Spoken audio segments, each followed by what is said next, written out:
대통령 별의 순간 대운 찾는 법 181번째 챕터. 업의 전개, 생활 행동과 업. 업의 원인은 짓따인데 그 점에서 업, 지은 것이 되었으나 업과 행위를 아주 같다고 할 수는 없다. 불교에서 신어의 삼업을 세우는데 그 중에서 의업은 뜻으로 생각한 것이 외면화되지 않은 움직임이다. 그렇게 되면 내면화되어 밖으로 나타나지 않은 것을 행위라는 개념과 동일시할 수는 없는 것이다. 정확히 그렇게 업과 행위의 내용을 동일시할 수 없다고 할 신어의 삼업 사이에 어떠한 구별을 할 수 있을까? 업을 이상의 세 가지로 사용할 때 어떠한 의미로서 업이라고 말할 수 있을까? 환원하면 생활 행동인 업은 어떻게 또 어떠한 구성으로서 발동되는가? 신업, 신체적인 발현. 행동 발현은 신체와 말과 뜻에 의해 남에게 전달된다. 남에게로 전달되지 않으면 행동이라고 할 수 없다. 신체적 발현을 신표라고 한다. 신은 육체이나 표는 알게 하다라는 뜻이다. 의지 내지 욕구를 남에게 알리는 것이다. 그렇지 않으면 오로지 신체적인 움직임에 불과하고 단순한 충동에 지나지 않아서 업이라고 할 수 없다.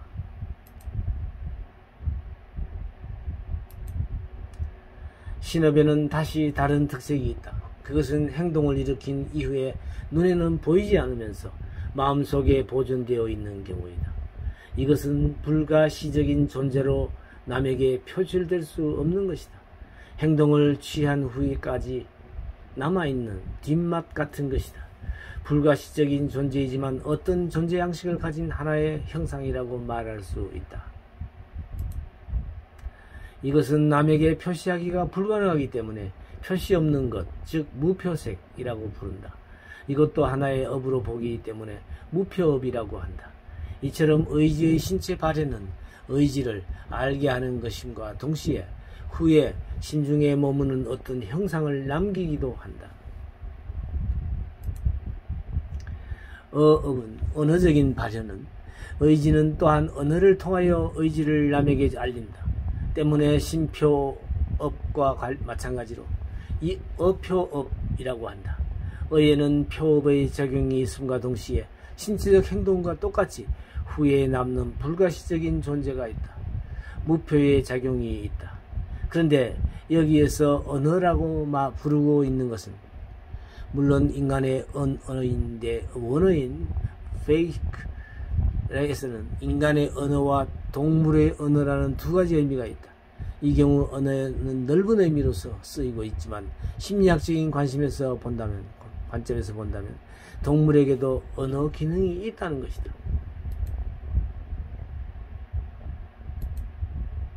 그러면 인간의 언어와 동물의 언어는 어떤 의미의 차이가 있는가? 심리학자 예로 비러에 따르면 그는 다음과 같은 흥미로운 분석을 하고 있다. 업이라 일컫는 언어의 내용을 정확하게 알기 위해서 그의 분석을 소개해본다. 비러에 의하면 인간이나 동물을 포함한 의미의 언어에는 세 가지 기능이 있다. 감정, 불교에서 말하는 의지를 알리기 위한 표출, 의지를 전달하려고 하는 부름, 호소, 그리고 대상의 내용을 나타내는 표현이라는 것이다. 여기에 의하면 인간의 언어로서 생각할 수 있는 특색은 표현이라 하겠다. 인간의 언어란 개념을 표현하는 기능이다. 눈앞에 있는 음식물이라는 경험을 일반화하며 수상화하고 개념화시키는 기능이 인간의 언어라고 할 수 있다. 이러한 기능을 지닌 것이 언어이기 때문에 그 언어는 단일한 특수한 또는 소리가 아니다. 여러 가지 특수를 일반화한 개념이기 때문이다. 이러한 의지의 언어이어야 기억이나 사고의 작용을 차원 높이 끌어올릴 수 있는 것이다. 음과 성 같은 단일한 것으로 끝난다면 발성 뒤에 남는 것은 아무것도 없다. 그러나 고도의 기억을 높이게 되면 순간에 소멸하지는 않는다. 나중까지 남는 작용으로서 보존되는 것이다.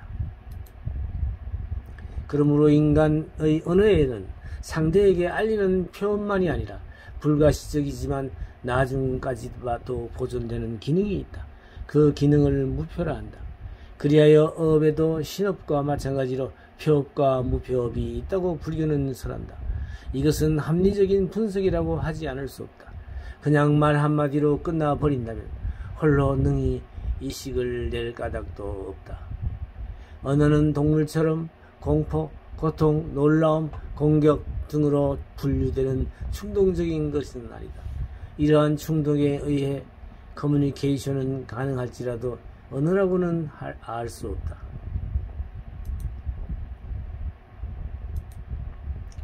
특수적인 대상에 대하여 직관은 있어도 특수를 일반화하고 개념화하는 기능은 없다. 그것은 로고스가 아니기 때문이다. 언어는 로고스이므로 단순한 말 이상의 의미를 지닌 개념임을 알아야 하겠다. 따라서 언어가 업이라고 말하기 위해서는 단순한 말이 아니라 무수한 말이 모여 로고스적인 표현을 가능하게 하지 않으면 아니 될 것이다. 모여서 연을 따라 생함을 일컬어 업이라고 한다 라고 말했던 것이다. 다시 업이란 심중에서 비밀이 스스로에게 말하는 심중의 독백인 것뿐만 아니라 밖으로 알게 하는 기능을 가지고 있어야 한다. 그것은 표이다. 언어는 반드시 표시되기 때문에 어성을 떠나 달리 일물로 어표를 삼을 수는 없다. 언어 즉 어표이다. 무표, 업의 규칙. 업은 그 원어가 의미하던 짓다이므로 적극적인 행동을 말한다. 그러나 적극적인 행동이라 하더라도 반성을 수반하지 않는 행동은 아니다. 행동의 규제가 수반하고 있다. 악업은 선업을 제압한다. 그것은 악업으로서 아직 표면에 나타나지 않은 기능이 선업의 생기를 방해하고 있는 것이다. 이런 일상 경험을 조금만 내성해 보면 누구라도 이해할 수 있는 심리적인 내용일 것이다. 이것을 불선의 무표는 선업을 지식한다고 표현하고 있는 것이다. 선업의 경우 이와 반대이다.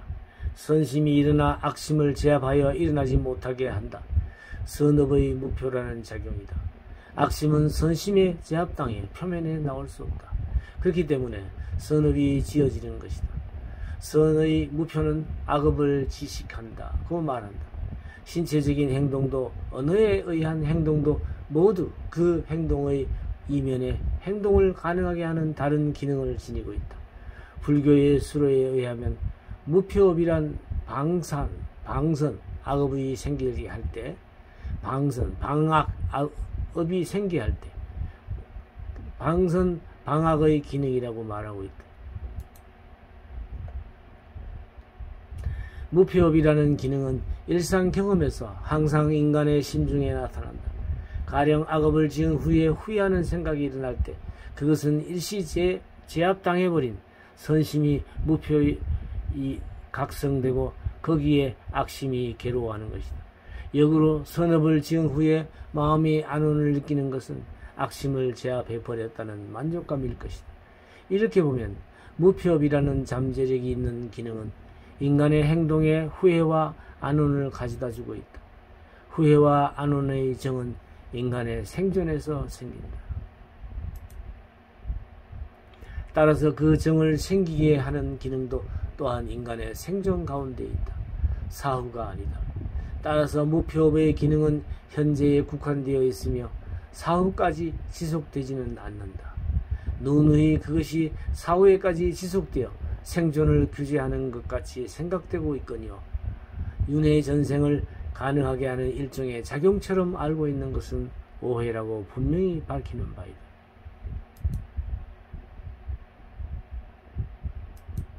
이 별의 순간 찾는 법 강좌는 현재 오프라인에서도 1년 과정으로 진행되고 있습니다. 매주 토요일 오전 10시부터 오후 1시까지 3시간씩 해서 서울 동방문화대학원 대학평생교육원에서 진행하고 있는데요. 이곳은 성북구 성북로 28길 60번지에 자리하고 있으며 등록 기간은 1학기는 3, 4월에 받고요. 2학기는 8, 9월에 등록 신청을 받습니다. 등록 시에 이 전화번호와 메일 주소를 참조해서 신청하시면 되겠습니다. 관심 있는 여러분의 많은 참여를 기다리겠습니다.